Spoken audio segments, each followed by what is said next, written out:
ఆయనే 52 సంవత్సరాలు ఉండొచ్చు అబ్బా.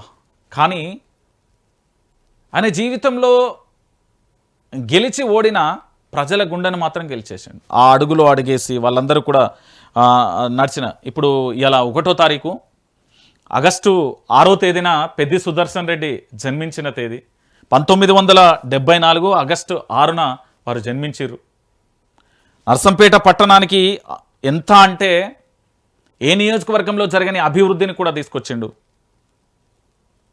నేనేమంటున్నా అంటే 1974లో ఆగస్టు 6న జన్మించినప్పటికీ 1991లో ఇంటర్మీడియట్ విద్యను పూర్తి చేసినప్పటికీ కూడా 2001 నుంచి తెలంగాణ ఉద్యమం కోసం ప్రత్యేక తెలంగాణ రాష్ట్రం రావాలి, నీళ్లు నిధులు నియామకాల కోసం కేసీఆర్ సారథ్యంలో కేసీఆర్ తమ్ముడిగా కేసీఆర్కు సంబంధించి ఒకే మాట ఉంటుంది. మీరు ఎక్కడికన్నా వెళ్ళండి, ఏడికన్నా చూడండి, ఎక్కడైనా కూడా కనిపించే ఒక పదం మీరందరూ కూడా వినే ఉంటారు.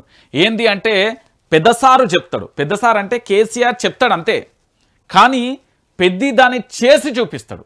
ఈ మార్కు ఈ పదం ఎక్కడైనా కనబడుతుంది. పెద్దసారు చెప్తాడు కానీ పెద్ది చేసి చూపెడతాడు. ఇది ఆయన యొక్క గొప్పతనం. నేనేమంటున్నానంటే పెద్ది సుదర్శన్ రెడ్డికి సంబంధించి పూర్తి స్థాయిలో 2001 నుండి పూర్తి స్థాయిలో కూడా తన పోరాటాన్ని కొనసాగించిండు. తెలంగాణ మలిదశ ఉద్యమ సమయంలో ఆయన ఒక కఠినమైన శపథం కూడా చేశారు. అందరికీ తెలిసింది. ప్రత్యేక తెలంగాణ రాష్ట్రం సిద్ధించే వరకు తాను పెళ్లి చేసుకోనని ప్రతిజ్ఞ చేసి దాదాపుగా 7 ఏళ్లకు పైగా కూడా బ్రహ్మచర్యం పాటించిండు. 2014 రాష్ట్రం ఏర్పడిన తర్వాత కూడా తిరుమల తిరుపతి కొండపైన ఆ స్వప్నను వివాహం చేసుకున్నాడు. ఆయన రాజకీయం కూడా మొదట యూత్ కాంగ్రెస్ ద్వారా రాజకీయాలలోకి వచ్చిన ఆయన దుగ్గొండి బ్లాక్ అధ్యక్షుడిగా కూడా పనిచేసారు. ఇంకొక విషయం ఏంటంటే బీఆర్ఎస్ 2001లో చేరి నల్లబెల్లి జడ్పీటీసీగా గెలుపొంది అనంతరం ఉమ్మడి వరంగల్ జిల్లా పార్టీ అధ్యక్షుడిగా 2006 నుంచి 2014 వరకు రాష్ట్ర పోలిట్ బ్యూరో సభ్యుడిగా సేవలు అందించిండు.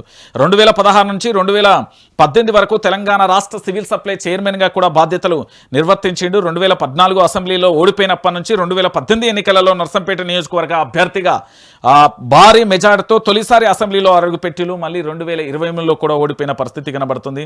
అనేది సాధారణమైన జీవితం. ఎందుకంటే ఆయన సొంత ఇల్లు కూడా లేదు, అద్దె ఇళ్లలోనే ఉండేది.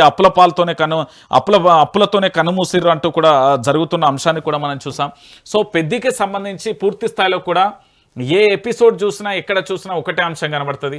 పెద్దికి సంబంధించిన ఇక ఒక్కసారి చూడుర్రి, ఇక్కడ పూర్తి స్థాయిలో కూడా ఇది నర్సంపేటకు సంబంధించి అమరవీరుల స్తూపం వద్ద ఇక్కడ పెద్దిని చూసేందుకు కడచారి స్తూపు కోసం వచ్చిన అశేష జనానికి సంబంధించి కూడా ఉన్నారు.